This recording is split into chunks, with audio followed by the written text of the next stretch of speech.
It started with the sound of whispers. Barely audible at first, they threaded through the office like a draft no one could find. The whispers were dismissed as faulty air vents or stray murmurs from conversations in the next room. But when objects began moving, papers scattering from desks, coffee mugs sliding to the floor without explanation, the unease became impossible to ignore. The office was an old building on the edge of town, once a family home before being converted into commercial space decades ago. Its creaking floors and faded wallpaper exuded a sense of history, but also something heavier. Abigail, the office manager, felt it the most. Ever since she'd started working there, she'd been plagued by vivid dreams of a crying woman and a shadowed figure standing at the top of the spiral staircase near her desk. When a particularly disturbing dream featured the shadow whispering her name, she decided she couldn't ignore the strange occurrences any longer. "We need answers," Abigail said one Friday evening, addressing the small group of employees who had stayed late. Among them was Marcus, the IT specialist, and Dana, the intern with a fascination for all things paranormal. "I've been researching," Dana said, her voice hesitant but determined. "What if we used a spirit box? It's controversial, but it could help us communicate with whatever's here." Marcus scoffed. "You think a radio scanner is going to solve this? What if it's just wiring issues or pranks?" Abigail crossed her arms. "Pranks don't explain everything. Let's try it. If nothing happens, we can all move on. But if there's something to it, maybe we can figure out what's going on here." By the next night, the group had gathered in the attic, the building's oldest and most neglected space. Dust hung in the air, and the single bulb overhead flickered as though unsure of its ability to stay lit. Dana set the spirit box on a rickety wooden table, its small speaker crackling to life as she turned it on. Static hissed, a low, relentless hum that filled the room. "Okay," Dana said. "We just ask questions. If there's something here, it'll respond through the box." "This feels ridiculous," Marcus muttered, but his eyes betrayed curiosity as he leaned against the wall, arms folded tightly across his chest. Abigail took a deep breath and asked the first question. "Is anyone here with us?" The static crackled. For a moment, nothing happened, and Marcus smirked. But then, a faint, distorted voice emerged. "Yes." The group froze. "Who are you?" Abigail asked. The response came quickly. A male voice, garbled but clear enough to understand. Dana's hand shook as she adjusted the volume. "Why do you need help?" she asked. The box sputtered, and then a different voice, softer, almost mournful. "Who trapped you?" Marcus asked, stepping closer to the table despite himself. The response was a burst of static, then a single, chilling word.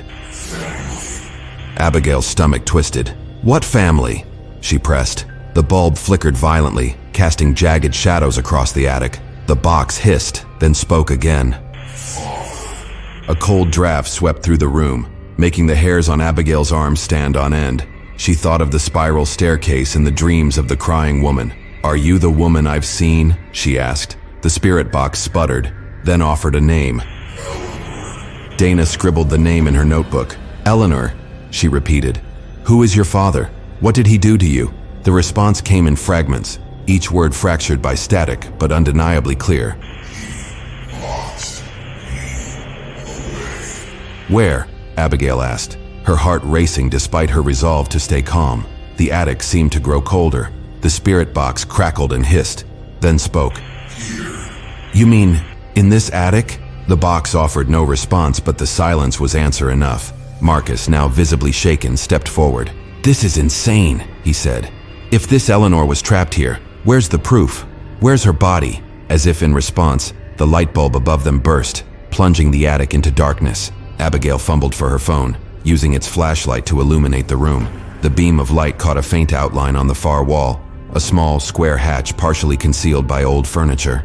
"That wasn't in the floor plans," Dana whispered. Abigail moved toward it, her footsteps hesitant on the creaking floorboards. With Marcus's help, she cleared the furniture and pulled at the hatch. It opened with a groan, revealing a narrow, bricked-up alcove. The air that escaped was heavy, stale, and carried the faint scent of decay. Inside, they found a single, rusted locket. Abigail opened it with trembling fingers to reveal a tiny portrait of a young woman, her face pale and sorrowful. Below the portrait was a name etched in delicate script, Eleanor. "This can't be real," Marcus murmured, but his voice lacked conviction. Dana placed the locket on the table near the spirit box. "Eleanor," she said gently, "we found your locket. What do you need us to do?" The box hissed, then spoke again. "For what?" Abigail asked, though she feared the answer. The response came swiftly, each word punctuated by static. Abigail's breath caught. The room seemed to constrict around them, the air growing thicker with every second. She looked to Dana, whose face was pale, and Marcus, who was now clutching the edge of the table as though it were the only thing keeping him grounded. "Eleanor," Abigail said carefully, "what do you want us to do?" The box crackled, then emitted a single, chilling word. The attic door slammed shut, and the temperature plummeted. Abigail's phone flickered and died, plunging them back into darkness. In the silence, the spirit box sputtered one final message. A shadow moved in the corner of the attic, darker than the surrounding gloom. It shifted toward them, slow and deliberate. Abigail felt an icy grip on her arm, but when she turned, no one was there. The whispers returned, louder now, swirling around them like a storm. "Turn it off," Marcus shouted, but Dana was frozen, staring at the shadow as it crept closer. The spirit box hissed violently, then fell silent. The shadow stopped, hovering near the table, its form shifting and flickering like smoke. Then, it was gone. When the light returned, the attic was empty save for the three of them. The locket was gone, and the spirit box emitted only soft static. Abigail's hand shook as she reached for the device, but it felt cold, lifeless, as if whatever had powered it had vanished. The next day, Abigail began digging into the building's history. What she found confirmed their fears. The original owner, Edward Crane, had been accused of imprisoning his daughter Eleanor in the attic after she defied his wishes to marry a wealthy suitor. She had vanished without a trace, and though rumors of foul play had circulated, Edward had never been charged. That Monday, the office was eerily quiet. The whispers were gone, and no objects moved. Yet Abigail couldn't shake the feeling that something lingered, watching. On her desk, she found a note in unfamiliar handwriting. "Thank you for listening." The locket's faint outline was etched into the wood beside the note, a chilling reminder that some secrets should remain buried. The old glass factory had been abandoned for years, its massive machines frozen mid-motion, as if the workers had just walked away and never returned. Now, it was slated for renovation, but strange reports, tools vanishing, eerie whispers echoing through the cavernous halls, were stalling the project. That's where our team came in. I was the skeptic of the group. Clara, our leader, believed in spirits and claimed she'd been communicating with them for years. Marcus was the tech expert, the one responsible for setting up cameras, EMF detectors, and our centerpiece, a spirit box. We'd been called to investigate the disruptions, but to me, it was just a creaky old building and overworked contractors with wild imaginations, until the night we arrived. The first thing I noticed was the sound, an unsettling silence, interrupted only by the drip of water leaking from a cracked ceiling. The air felt damp and heavy. Clara led us into the main production floor, where rusted machinery loomed like skeletal giants. "This place has a history," Clara said. "The factory shut down in the 1960s after a worker died in a freak accident. Rumor has it, they tried to cover it up." Marcus set the spirit box on a dusty workbench. The device crackled to life, its static filling the room. "Let's see if anyone wants to talk," Clara said, kneeling beside it. At first there was only static, but then faintly a voice emerged. It was distorted, like someone speaking underwater. Marcus and Clara exchanged a glance. I felt a chill creep up my spine. "Who are you?" Clara asked.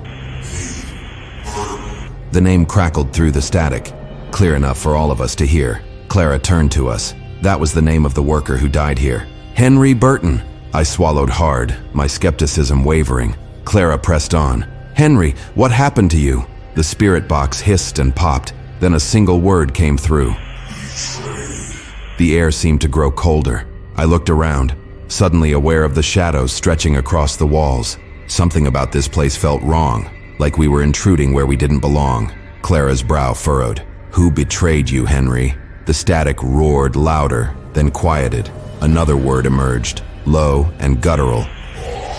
Marcus leaned in, his face pale. "This is insane. Are we seriously hearing this?" I didn't reply. My chest tightened as the spirit box continued to hum, waiting for Clara's next question. "Why are you still here, Henry?" The word hit like a hammer. Clara glanced at me, her eyes wide. "He wants us to find something," she said. "What if we're just imagining this?" I said. "What if it's just random noise?" But deep down, I didn't believe that anymore. Suddenly, the spirit box spat out another phrase, rapid and urgent. "What's under the floor?" Clara asked. There was no response, just static. Marcus pointed to a section of the room where the floorboards looked newer than the rest. Could it mean there? We moved cautiously, our footsteps echoing in the vast emptiness. Clara knelt and began prying up the boards with a crowbar we'd brought along. Beneath them was a shallow cavity, and in it, a bundle wrapped in oilcloth. My stomach churned as Marcus pulled it out and unwrapped it. Inside was an old ledger, its pages yellowed and brittle. Clara flipped through it. "It's a list of payments," she said. "Bribes, to keep inspectors quiet about unsafe working conditions." She paused. "And here, Henry Burton's name. He complained about the safety violations. The boss paid someone to—" She stopped, but we all understood. Suddenly, the spirit box screamed with static, louder than before. A new voice emerged, harsh and furious. The room felt like it was closing in on us. The machinery seemed to groan and creak, though no one had touched it. "Turn it off!" I shouted. Marcus scrambled to silence the device, but it wouldn't stop. The voice continued, growing more distorted. "Get out! Get out!" We ran. Back at our motel, we sat in stunned silence, the ledger lying between us on the table. "What do we do now?" Marcus asked. Clara looked at the ledger, then at me. "We can't just ignore this. Henry wanted justice. We don't even know who's behind this," I said. "And the factory's been abandoned for decades. What difference does it make now?" But Clara wasn't listening. She was staring at the spirit box, which we'd brought back with us. It sat silent on the desk. "We should try again," she said. "No way," Marcus said. "Did you hear that thing back there? Whatever that was, it didn't want us digging deeper." "Exactly," Clara said. "That's why we have to."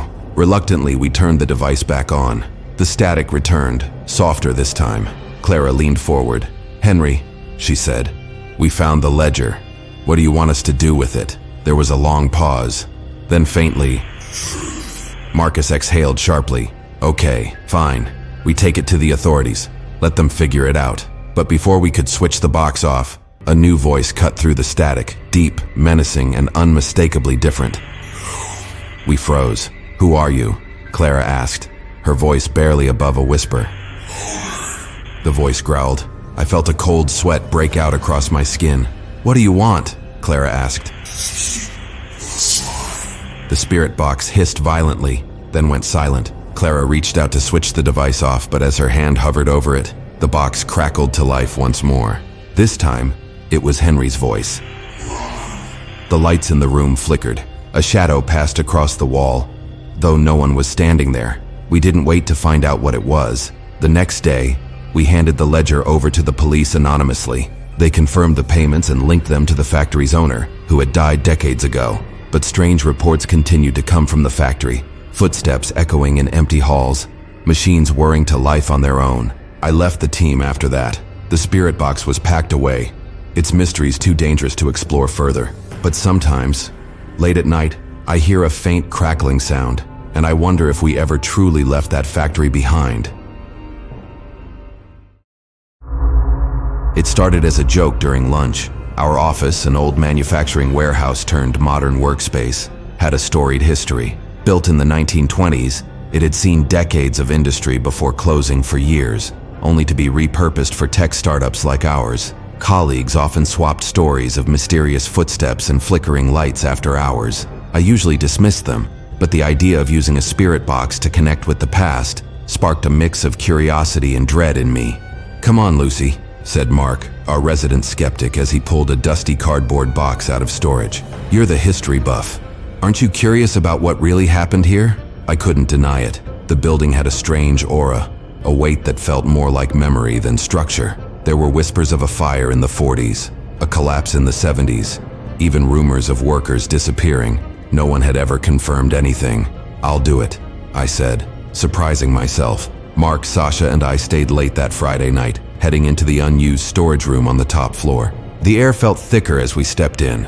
the faint scent of oil and mildew clinging to the walls. Dusty ledgers, rusted tools, and broken furniture cluttered the space. In the center of it all was the spirit box. It was Sasha's, an amateur paranormal investigator. She set it up with the confidence of someone who had done this before. The small device emitted static as it scanned through frequencies, its sharp crackling sound bouncing off the walls. "This is ridiculous," Mark muttered, crossing his arms. "Ridiculous or not," Sasha shot back, "the box picks up energy. If there's anything or anyone left here, we'll hear them." As she flipped a switch, the static shifted, growing louder, sharper, like a chorus of whispers trying to breach the veil. "Is anyone here with us?" Sasha's voice was steady. A long pause followed. Just static. Then, the three of us exchanged wide-eyed looks. Mark scoffed, trying to mask his unease. "Probably interference." "What's your name?" Sasha asked. The box hissed, crackled, then spat out something garbled. She asked again, and this time the response was clear. I felt a chill run down my spine. My grandfather's name was Daniel. He'd worked in factories like this before retiring, but it couldn't be him, could it? "Daniel, why are you here?" Sasha continued, leaning closer to the box.